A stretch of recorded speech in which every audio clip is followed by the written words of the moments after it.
welcome to our podcast, Academic Avenue, where every day is an opportunity to learn something new. I'm Roy. I'm Caribe. I'm Evan. And today's topic is the often forgotten impact of Chicano activism in civil rights. Yes, when many people think of the civil rights movement, they often picture 1960s America during the Jim Crow law era, with many influential figures such as Martin Luther King Jr. and Rosa Parks. This truly was a revolutionary time for American history. However, another equally important impact that is often overlooked is the Chicano civil rights movement and activism. Mexican Americans face countless obstacles in their fight for human dignity and basic equality in everyday life. These struggles range from unsafe working conditions, unfair labor treatment, and humiliating border decontamination procedures rooted in racial discrimination.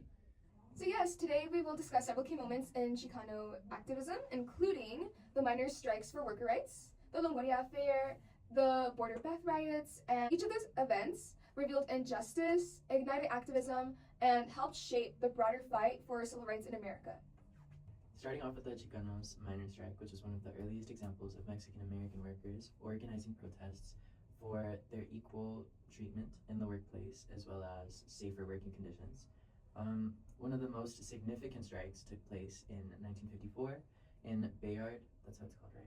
In Bayard, New Mexico, at the Empire Zinc Mine. Miners were primarily Mexican American workers that were treated under completely unfair conditions, worse than the white man. They had to deal with cave-ins, explosions, inhaling toxic substances, and underpay.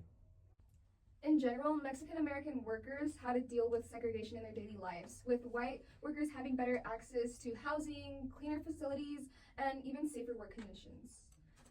The basic necessities like hot water couldn't even be met. And when it came to organizing the strike, the Mexican American miners, along with support from the community and their wives, became involved in protests. In fact, the women's involvement and their support carried the strike by the picket line. This even inspired a movie later on in 1954 called The Salt of the Earth, and here's a clip. If you read the court injunction carefully, you will see that it only prohibits striking miners from picketing. We women are not striking miners. We will take over your picket line. And so they came, the women. They came from Simtown and the hills beyond, from other mining camps, women we have never seen before, women who had nothing to do with the strike. Somehow they heard about the women's picket line, and they came. Okay, point them out. That one, Teresa Vidal. She's the leader. You're on your left. Home of the Hooska. What's the thing? Keep marching, sisters. Let's show some discipline. But Teresa, no charges with resisting arrest. Keep marching, sisters. Keep marching. Yeah. Was y'all marching a circle like that, like they did? Actually, like, you know, they were even risking being arrested. A lot of these wives, like, they had families, like, they had kids, you know, and, like, their husbands would go to work, and, like, who's gonna take care of the kids, you know, like, while they're being arrested. But that's how much, you know, I feel like that's how much they cared for the cause. How long would y'all think y'all would last walking a circle like that? On the picket lines? You know, like, it was such for a good cause. I would stay there all day. Yeah. All day, every day, honestly. Yeah, that's what they were doing. They were there Yeah. for like, Were they staying there like nights even? Like all night? I don't think it was night, but it would be basically the whole work day. The whole work day. The work, Yeah. Yeah. Yeah, you're right. It would be the whole work day. I mean, like, that was honestly like the movie overall was like really good to show like the struggle. Like I had never actually known that like a minor, like the struggles that a minor town even had to go through. Mm-hmm. And you realize like a minor town, like how it worked, and like there was a whole system where all the men worked there and the women stay at home. Like I didn't realize that was like an entire thing back then. I wonder if it's still a thing now even, but. Yeah, no, they definitely had, like, created their own system. I feel like they made the best of what they have, especially because of, like, all the limited resources that they, like, they did the best with what they had. And I feel like that's very admirable. They weren't being given everything.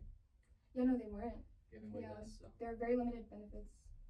you know, not only the message and the story that it's trying to convey, like, it's like the general, what is it called? The production of the movie in itself is very, I guess, problematic for Hollywood, to say the least. Yeah. For our next topic, we're going to talk about the Longoria Affair. Now, the Longoria Affair is around Felix Longoria, the Mexican-American war hero who served in World War II died in 1945, and when he was shipped back to his hometown in Texas, in Three Rivers, Texas, he was denied burial by the local funeral homes. And this caused outrage in the community among families alike and sparked unrest across the rest of the nation, at least later on, certainly. But this war hero was denied his burial, and honestly, he even deserved more so, like a statue for the rest of the Mexican Americans that served in World War II, because he wasn't the only one. Yeah, following this, after his refusal for his burial, just solely based on racial discrimination, they refused to settle for that. His wife, his family, and his wife's sister ended up being in contact with Dr. Hector Garcia on January 10th, 1949. He convinced a meeting to the Corpus Christi Forum, and he then sent a telegram to the Texas Congressional Delegation Senator Lynn Johnson the following day. Then they would respond saying that he is happy to have a part in seeing that this Texas hero is laid to rest with honor and dignity his services deserved. And that was a quote from the Senator Lynn Johnson. And finally, Felix Longoria was laid to rest at Arlington National Cemetery, the nation's most famous cemetery, with honor and dignity. The impact of the Longoria affair was profound because it did get the attention of the nation. You know, it brought Mexican American veterans and their families together, demanding dignity, not just in life, but also in death. And, you know, racial discrimination shouldn't even be a thought that would cross someone's mind when honoring a war hero. Like, that's crazy. Yeah. Yeah, like, just in general, like, did they really give him the honor of being properly buried out of pressure that they felt from the stir-up that it caused in the nation? Or did they, you know, actually want to participate in giving him a proper, like, dignified burial? Like, you know, it's just like cases like that where it's like they did it out of pressure. Oh well.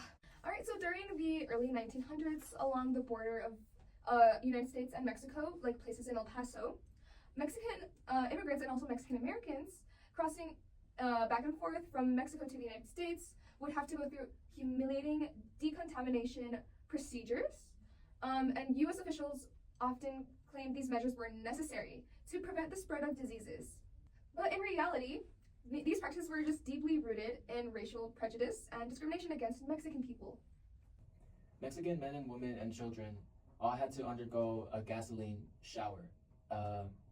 It involved using the use of pesticides to clean one's body, or at least they would say, but really it caused harmful effects, negative effects on the Mexican Americans crossing the border daily, because they weren't allowed to cross without taking said shower, and they had to undress in front of the officers, and the officers were allowed to look completely not like it wasn't a closed thing. As unfortunate and humiliating and dehumanizing as this was, it's not even the worst that Mexican Americans had to endure. You know, in this chapter called "The Bath Riots: From Ringside Seat to a Revolution," one of the most serious cases that came with these disinfected procedures was the El Paso jail Holocaust, in which a match, literally, and you know, this would prove to be a lethal mistake as people were filled in tubs with harsh solutions quickly. You know, the whole place burned up in flames with 27 prisoners dead.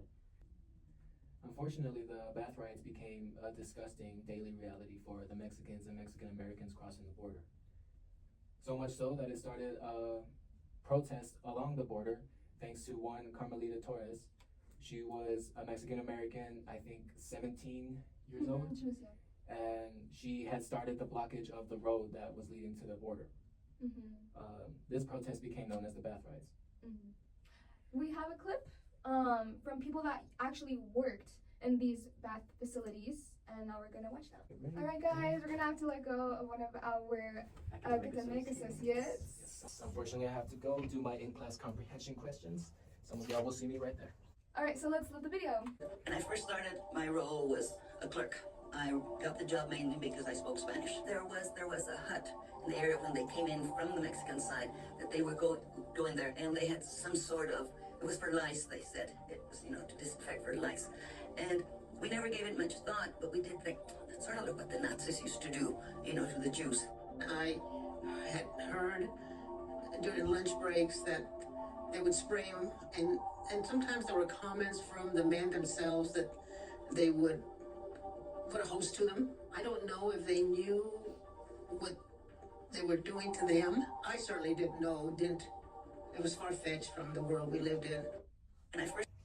That's so crazy. Can you imagine being told you need to be disinfected because of lice? Lice, like they said, like some sort of like lice, special like diseases, special lice that Mexican Americans carry. So crazy. Yeah, but like those are people that worked at those facilities and they're like still alive today. Yeah. Like that's crazy. People that low-key ran the industry, like generated lots for what there is today, like. And they're like, from what I can tell, like they themselves are Mexican American or like Hispanic. So like doing that to your own people, like it's insane. Yeah. That's actually crazy. Yeah. Anyway, was it the mayor like wearing like what like special underwear because he didn't want to catch those lice? Like, yeah. Or something like that. Like come on, dude. He's so. Yeah, no, that is a very like weird, funny fact that the mayor was wearing special underwear so he doesn't catch this lice. Was he extra or was he estranged? He was weird. He was both. Alright guys, so in conclusion, we have discussed throughout this episode in Academy Avenue all of these events that were very important and in their own way provoked a lot of movement for the civil rights movement. You know, with the miners' strikes, it showed American workers that they are stronger together, and even with women. And they fought for, you know, the unfair labor and safer work conditions. The Longoria Affair exposed just the severe injustice and segregation even after death of an honorable war hero. And the bath riots revealed the humiliation based on racism, especially towards Mexican immigrants and also affected Mexican Americans. And so together, these were all separate causes, you know, separate fights for different type of rights, but together, these Chicano activists helped shape a larger movement to bring equality, representation, and human dignity. That's right. Most importantly, these activists opened the doors for future generations. You know, as we conclude this episode, we encourage you to continue learning about these often overlooked moments in history because it definitely does not end here. And you know, history is meaningful. You know, we can acknowledge that the difference of we can all acknowledge that the different struggles of many people. You know, so let's learn from it and continue to work towards justice, equality. You know, all for our future generations. Yes. Thank you guys for watching this episode of Academic Avenue. Thank you so much. Stay tuned. Stay receptive. Stay receptive for the next one. Thank you so much.